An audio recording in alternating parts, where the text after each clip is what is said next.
呢個男人翻嚟啦。其實我翻咗一段時間噶啦，戒酒嘅療程都完成咗噶啦。回想當年，佢一出道即刻爆紅，一夜之間成為歌神接班人，叱咤樂壇生力軍男歌手金獎。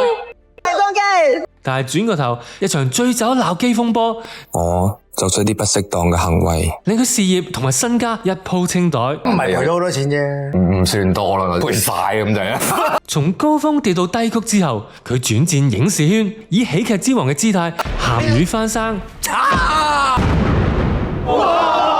更攞埋金像獎。最佳男配角鄭中基先生。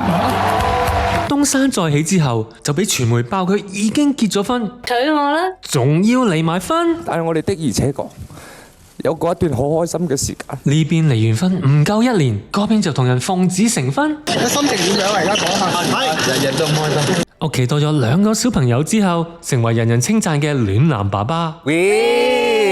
本以為人生從此平靜，點知經理人風波爆發，同經理人雙姐何慶湘終止合作，抑鬱同埋酗酒嘅問題曝光，再加上太太喺社交媒體上發布耐人尋味嘅貼文，令到成件事更加疑點重重、撲朔迷離。